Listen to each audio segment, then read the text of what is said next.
If you watched the Lakers last night, you probably had to check the scoreboard twice just to make sure you were watching the right team. Because honestly, that wasn't the Lakers we know. It was more like a patched-up version held together by duct tape and prayer. 7 players from their 15-man roster were out. 7. That's literally half the team missing in action.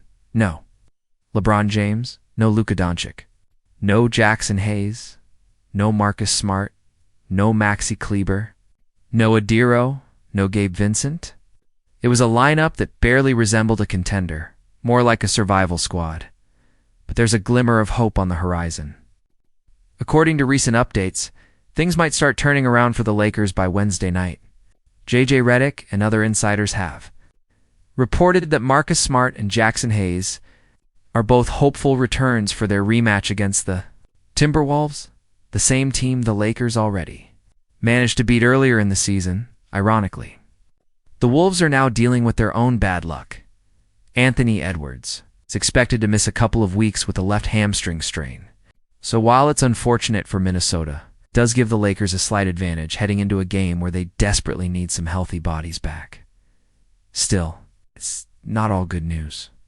LeBron, Luka, Gabe, Vincent, Maxi, Kleber, and Adiro are all expected to remain sidelined. The Lakers' depth has been tested early, and the results haven't been pretty. Let's start with Marcus Smart. He missed the last game due to a right quad contusion, basically a deep bruise. Nothing major, but the team decided to play it safe, especially given his history. Over the last 2 seasons, he's only played in 54 games. They don't want to risk turning a minor issue into a long-term one. But make no mistake, they need him. His intensity, leadership, defense, team, and playmaking are exactly what the Lakers have been missing. Just look at their last matchup against Portland. With only one real ball handler available, Austin Reeves, the Lakers were completely exposed. Portland picked him up full court, wore him down, and forced him to struggle just to initiate the offense. That can't happen again. Smart's return could change that dynamic instantly. Now about Jackson Hayes, the update is a bit more encouraging. He's been dealing with patellar tendinopathy, a knee issue that can flare up but isn't considered serious. The team expects him to be ready for Wednesday's game, which is huge considering the Timberwolves' size. With big men like Rudy Gobert, Julius Randle, and Naz Reid, the Lakers will need all the rim protection they can get. Unfortunately, Gabe Vincent isn't that lucky. Reports confirm he's dealing with a left ankle sprain that'll keep him out for 2 to 4 weeks, likely a grade 2 or even grade 3 sprain, meaning some ligament damage. Not season-ending, but definitely a blow to the Lakers' already thin rotation. In short, the Lakers are hanging on, but barely. The question now is, can they survive long enough for their stars to heal, or will the injury curse strike again? No, thankfully. Gabe Vincent didn't break his ankle or suffer any catastrophic injury, but it's still bad enough to sideline him for a few weeks. The reports confirm it's a sprain that'll keep him off his feet for at least a week or 2 before he can even begin rehab. So yeah, he's going to be out for a little while, and that hurts. What makes it sting even more is how solid Vincent had been so far this season. He'd earned a spot in the starting lineup, providing the Lakers with reliable 2-way production, strong defense on one end, consistent effort on the other. Losing that kind of energy early in the season feels like another step backward for a team already juggling way too many health concerns. And here's the crazy part. Vincent was actually one of the most durable guys on the roster this year. After missing nearly the entire 2023-24 season due to a knee bone bruise, he bounced back stronger, appearing in 72 games during the 2024-25 season. That put him right behind Dalton Knecht and Austin Reeves for most games played on the team. So to lose him again, especially when he'd just regained momentum, is rough. But the good news? He will be back. The team expects a full recovery in about 2 to 4 weeks. Now, let's move to the bigger headline, LeBron James. According to ESPN's Dave McMenamin, LeBron is still targeting a mid-November return, which would land around 10 to 15 games into the season, most likely toward the later end of that window. If everything stays on schedule, fans could see him back in action during the Lakers' first home game after their 5-game road trip. That game would be against Utah on November 18th. And honestly, that timeline makes a lot of sense. LeBron's been dealing with a sciatica issue running down the right side of his body, something that's been bothering him for about 3 weeks now. McMenamin reported that LeBron's rehab is moving in the right direction, and that there's a positive vibe inside the organization about his progress. Importantly, his decision not to travel with the team to Sacramento wasn't a setback. It was strategy. The Lakers had a back-to-back scheduled, and flying up and down the state just to sit on the bench made no sense when he could stay in Los Angeles and focus on recovery. And that's really the theme here. The Lakers are being cautious, and for once, that's a good thing. This team has learned the hard way that pushing stars back too quickly can derail an entire season. They've been clear about their long-term goals. It's not about early season wins. It's about being healthy when it truly matters. The Passies. So for now, they're letting LeBron take his time. There's no panic, no rush. The Lakers aren't falling out of playoff contention.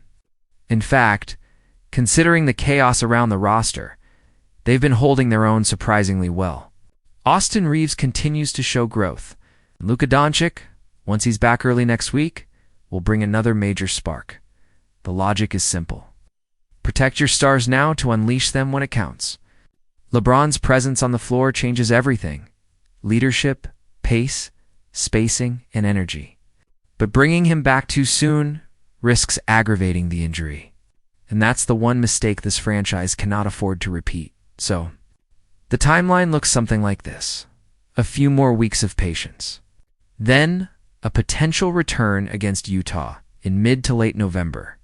Fans can expect to see LeBron looking stronger, sharper, and hopefully pain-free. And when that happens, when LeBron and Luka are both back, when Smart and Hayes regain their rhythm, when Gabe Vincent returns to the lineup, the Lakers might finally get a chance to show what this team is really capable of. Because right now, everyone's just waiting for that one thing every Laker fan keeps talking about. A full, healthy roster. And when that day finally comes, the entire league better be ready. It's actually pretty rare for a star to make his season debut on the road, especially someone like LeBron James. Think about it. After weeks of rehab, limited minutes in practice, and time away from live action, coming back to an away crowd doesn't exactly scream ideal conditions.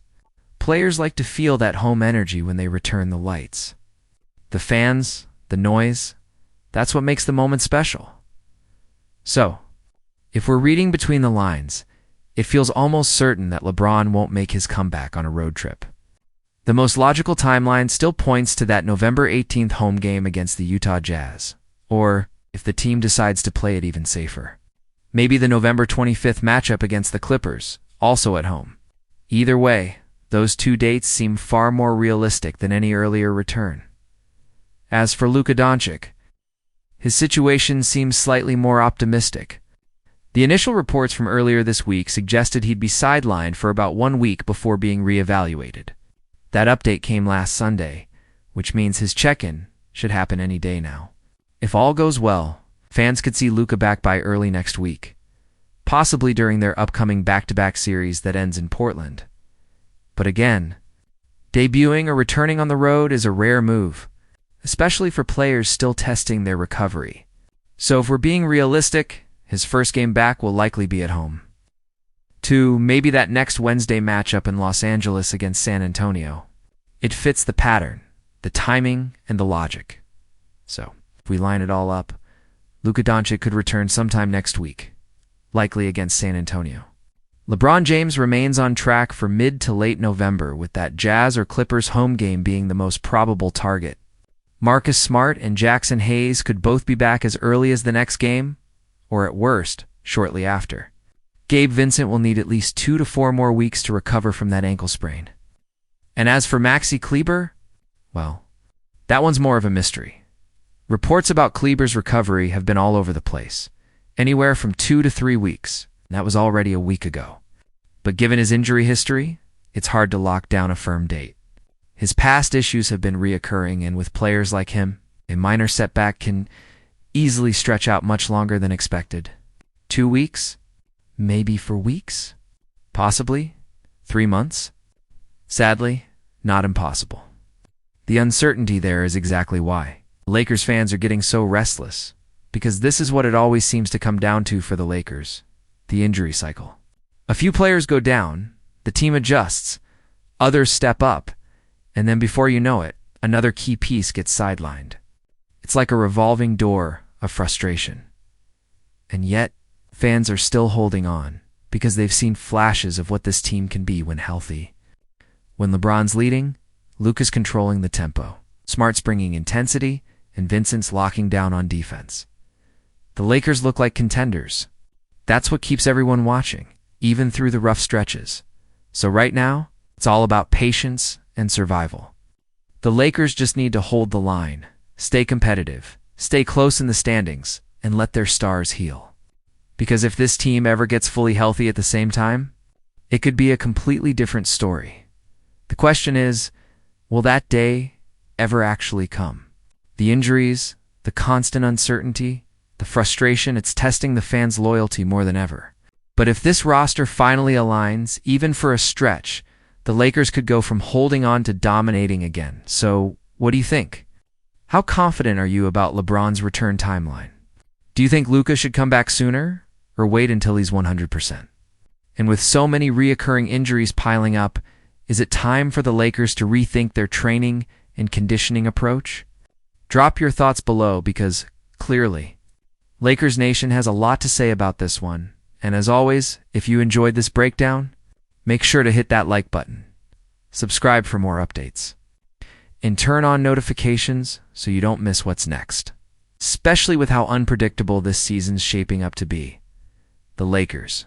Story this year isn't just about basketball, it's about survival, endurance, and the hope that maybe, just maybe, this time, health won't be the reason it all falls apart.